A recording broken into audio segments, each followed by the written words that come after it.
नमस्कार। आज मु पहुँची जाइए आसी जगन्नाथ धाम जे कि श्री विष्णुंकर चारि धाम गोटे धाम अटे। यही वीडियो रे मु आपण मानकु जगन्नाथ मंदिर चतुर्पार्श्व सुंदरीकरण सब दृश्य देखाइबी जो कि आमर एबे रिसेंटली तैयारी होइछि ओडिशा गवर्नमेंट द्वारा से सब देखाइबे आपण को। भगवान कृष्णंकर एक रूप भगवान जगन्नाथ को उत्सर्गित यही जगन्नाथ मंदिर। यही मंदिरटी द्वादश शताब्दी रे राजा चोड़गंग देवଙ୍କ द्वारा निर्मित होइथिला। मंदिर भीतर को प्रवेश करबा पई आपण माने सिंह द्वार दे प्रवेश करि परिबे।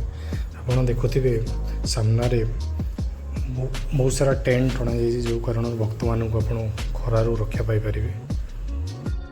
वर्तमान आम पहुँच जाइए सिंहद्वार सम्मुख रे। सिंहद्वार बिल्कुल सामना रे आपण माने देखुथिबे माँ लक्ष्मी विराजमान होइछन्ती। मंदिर को प्रवेश कला पूर्व आप माँ लक्ष्मी दर्शन करें।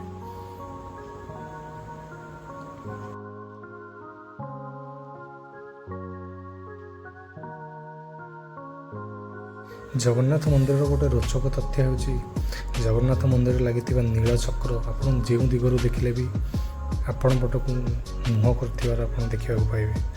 ता सहित सेठार लगी बाना पवन उल्टा दिग को पाए। आखपाखे थी सब मंदिर बाना गोटे दिग को बहुता बेले जगन्नाथ मंदिर बाना तार उल्टा दिग को बही था। आपण मैंने समस्ते जानते जगन्नाथ भीतर को मोबाइल फोन अलाउ नहीं। तेणुक आम जगन्नाथ मंदिर परिक्रमा करवा चलतु बुली जा जगन्नाथ मंदिर चारिपार्श्व कौन अच्छी सब देखिए बुल। परिक्रमा प्रकल्प पूर्वर ये जगार सब बहुत सारा दुकान घर बाड़ी होटेल ये सब बन रही था। सहित ये जगार बहुत सारा मठ मंदिर ये सब थिला। परिक्रमा प्रोजेक्ट पाई बहुत सारा मठ भी भंगा जाइए। बहुत सारा लोकों को जार घर ये उठा जाकि अन्य जगह को स्थानांतरण कर। ये आप देखुवे जगन्नाथ मंदिर आ गोटे द्वार। पूर्वर जगन्नाथ मंदिर सब द्वार भक्त मान छड़ा जाता। एवं केवल सिंहद्वार पटे बाहर लोक मानू एवं अन्य एक द्वार पटे पुरी लोक मान छड़ा जा जगार से हनुमान पूजा पाँच आप देखुवे चेन रे बंधिकी रखा जाए। तार भी गोटे कहानी अच्छी।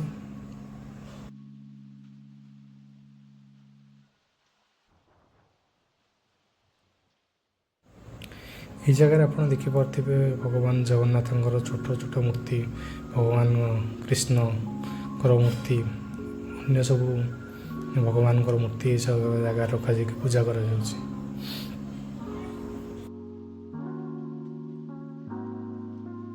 मंदिर चतुर्पार्श्व आपण को बहुत सारा सौंदर्यकरण जिनस गच पार्क ये सब बना जाता। सहित आपण मन को टॉयलेट एवं रेस्ट रूम वगैरह सुविधा पाइपर। यही परिक्रमा प्रोजेक्ट रे पाखापाखि 800 कोटी टंका खर्च होपर जा देखिपुर परिक्रमा प्रकल्प केते सुंदर देखा जाउछि।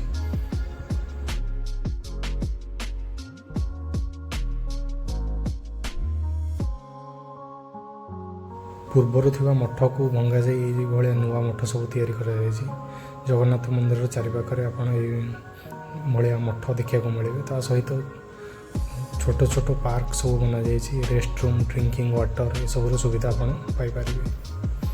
ये आप देखिपे जगन्नाथ रथ काम चलती। यहाँ हूँ जगन्नाथ रथ कला आप देखिपे कि भाव में रथर काम चलती। एवं चक्कर निर्माण काम चलती। बहुत छोट कुनी पिला माने भी रथ काम सहयोग कर।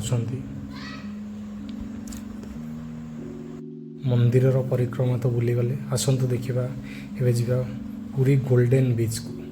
पूरी गोल्डन बीच बा ब्लू फ्लैग बीच जोटा कहुटा जावाई आपण को टिकेट नवा पड़ो। पर पर्सन आमको 20 रुपीज आपन को दबा पड़ो। गाधेवाई आपण को 50 रुपीज एक्सट्रा पे करिया पड़ो। ये आपण को बसापी चेयर वगैरह सुविधा अच्छी। सहित आपन को गाधेवाई भी सुविधा यहाँ अच्छी। ये बीचटा बहुत नीट एंड क्लीन अच्छी। आमर स्वर्गद्वार बीच ठारू यहाँ बहुत सारा नीट एंड क्लीन अच्छे आपण मैंने जदि चाहती स्वर्गद्वार बीच जापर जो जगह आपन को बहुत सारा लोक मिलवा देखिपारे सहित बहुत सारा दुकान बजार देखिए गोटे बीच रे आपण मानक नीट एंड क्लीन रही जगह कौन बिजनेस करवा अलाउ नहीं बीच को आप नीट एंड क्लीन पाइबे।